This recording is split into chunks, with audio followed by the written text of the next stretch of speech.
New York's new 92.3 Amp Radio. It's Astra. A very special guest with me today from MobWives, Drita. Hello. Oh, my goodness. First of all, please, we are friends. Do not get mad at me. Don't yell at me. Don't scream at me. Last night watching the show, the final show, oh, my goodness, I was sitting there with my mouth wide open. I'm like, oh, Drita is tough. I was angry. I loved it. You were pissed. Angry's not even the word. No, it wasn't. Yeah. I haven't gotten that angry in a very, very long time. Jeez. Well, first, all right, The Last Stand, the show ended last night with the words, "What's done is done." Now, that's a very powerful statement. Does that still hold true for today? Oh, yeah. So it's just done. Like, there's been no reconciliation on any part whatsoever. No. Because, you know, I know with reality TV, they like to try to edit things. They like to try to make things seem a certain way. Yeah. I wasn't, like, the way it looked like I was flipping out because of something. Like, what you thought I was angry about on the show last night wasn't why I was angry. So why were you angry? Because Karen was making up stories about my husband, constantly antagonizing me off the show on Twitter, you know, being a real, like, trash bag, and I couldn't take it anymore. Like, you know, she likes to play a role like she's not doing that and then go on the show and go, oh, I can't believe she's doing this. I'm just trying to talk. No, because you'll also text really nasty things, and if you want to meet up and fight, and then I'm happy and I'm like, great, time and place, and then she doesn't show up for a fight. And then with the fight last night, it's like she just had all the words, and it was just like, but she's good at that. She's the green screen gangster. By the way, she took that from me. That was what I used to call her.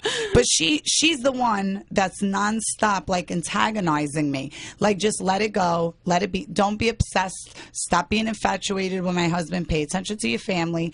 And stop talking about me. I mean, is anybody watching the show? What else do they do besides talk about me? I hear you. What's going on in their life? I mean, the comments I was seeing online, everybody's like, you know, Team Drita. Yeah, because they understand. And you know what? Thank God I have loyal fans that are smart enough to know. Like, they'll be like, oh, something was edited. There's no way Drita's just going to flip out over that. Right. I mean, you're not going to get angry for no reason. No. There was just so much. And at that level of anger. Exactly. I had enough. I was like, you know what? She just doesn't stop antagonizing me. And you know what? You have to understand, too. These girls feel very powerful because Renee's sister is the creator and producer. So, which they didn't really show her too much yesterday. Oh, right. Just I know. Where were you, Renee? Like, yeah. I don't know. I don't know what happened with that. But meaning, like, it's a very difficult for me to be on this show. It's not in my favor. And it's also really hard to go, you know, I'm constantly fighting a bunch of bullies. These women, I mean, they're older. To me, I'm like, you know, act your age. Never mind, like, you're bringing me down, and you're so negative nonstop outside the show. They don't stop. Twitter is nonstop. Drita. Are they still coming at you with the Twitter, the Instagram? On Twitter, but in person, nobody's coming at me. No text messages? But they'll say, like, they want to, you know, like, Carla will text me, we don't have any problems. And then I turn around, they're like, did you see what Carla wrote about you on Twitter? That's why I am so good. I cannot deal with the fakeness. And those women hate each other, but they all roll with each other. Well, I will say, since season 1, you have kept it real. That's why I'm standing alone. And good for you. And continue to stand alone. And continue to fight your fight. Because, thank you. You know, that's how it's supposed to be. Everybody else wants to hide behind everybody else. I can't do that. You have a mouth, and I love it. Thank you. I have to say, I commend that. Thank you. Now, we have to talk about Big Ange. Right. Which we should. The death. Did that bring the girls closer together at all? Or are you guys still, you know, were you guys at least civil for the fact, you know, of everything that had happened? Yeah. I mean, at her Big Ange tribute, we were all in the same room. Which I saw. You know? I didn't know if they maybe moved I people was with out the of family. The room. Okay. That's who I stayed with. That's who I love anyway. That's where I would be. You know, I wasn't there to be in front of the camera to be like talking. I was, you know, like when Ange passed away, I was like swamped with press wanting to do press, but people don't understand. Ange was not my coworker. I didn't film with Ange. Ange was my friend. Yeah. I was grieving. I was destroyed over it. I'm still destroyed. I will hurt every day that she's not around, and it's painful. And you know what? It's like when you see the end of the show, they're standing there. Ange would be standing with me. Of course. She's not there. If I'm not standing with Ange, I'd rather stand alone. She had your back, and she still has your back from up there. 100%. Now, she did say one of her favorite things to say was "let things go." In her honor, do you think that that could be something that eventually you and Karen end up doing, is letting it go, or are you at the point where there's just no return? I've always let it go with Karen. It was Karen that was just constantly Drita, Drita, Drita. I just would like them to take that advice and let things go and just keep my name out their mouth. If they could do that, I think it would be fine. Now, what are you going to miss most about Big Ange? Everything. There's nothing I won't miss. The way she walks, talks, laughs, her loyalty, her cooking.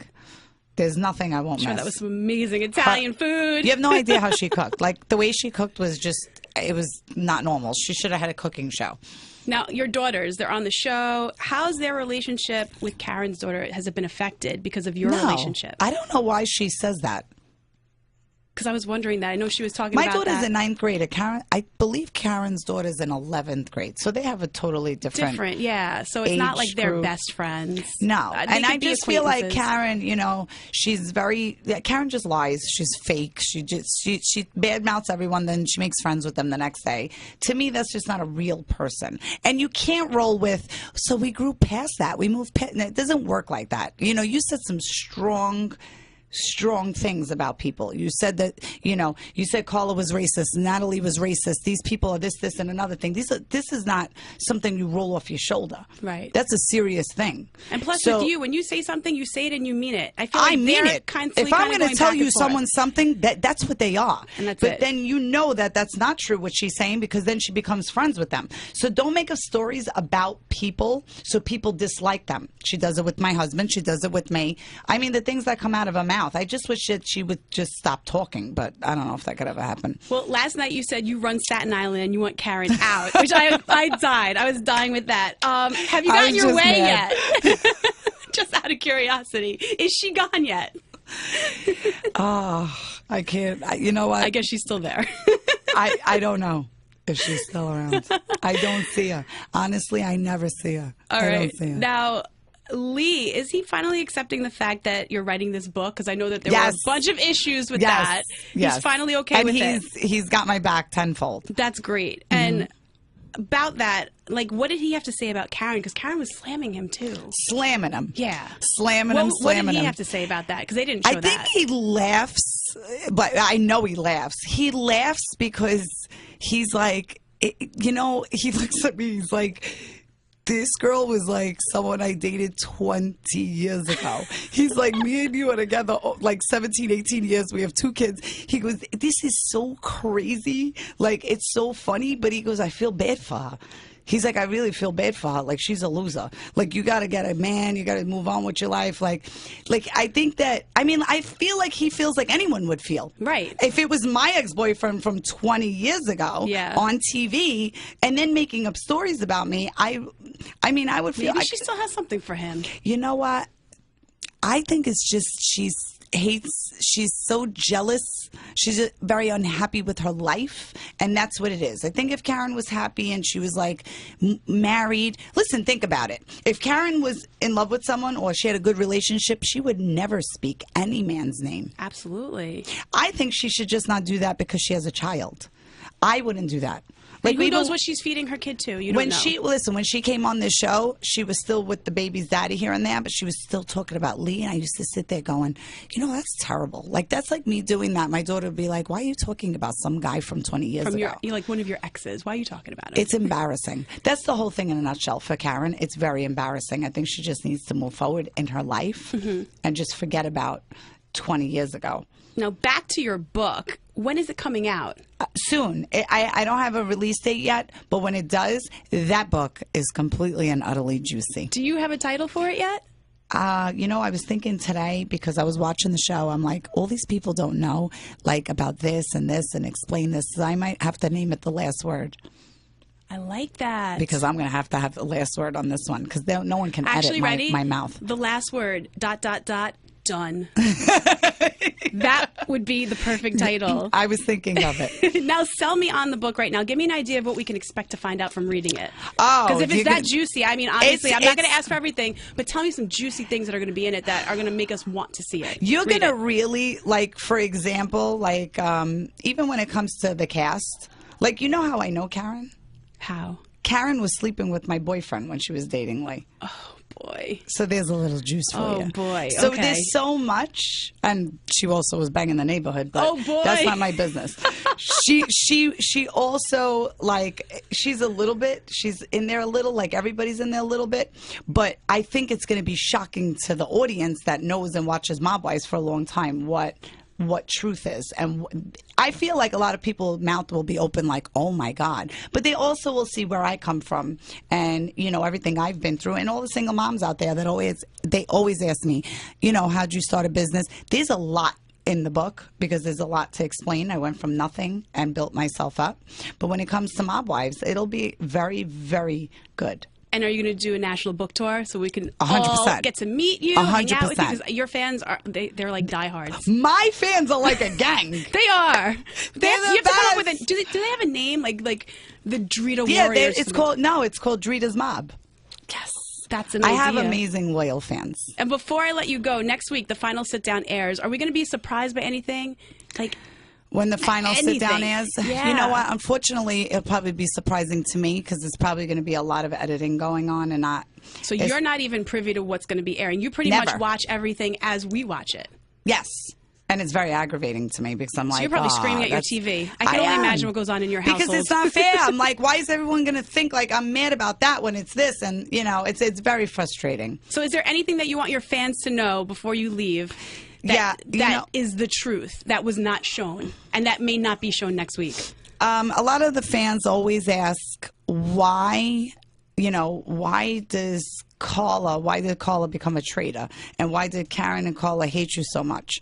It's because they got fired when they asked me to come back, and they fired them. And the show went on. The show did great. And there was a lot of animosity built there and a lot of anger issues. And they always bring it's not my fault. You know what I mean? I'm not the boss of, it's not my decision.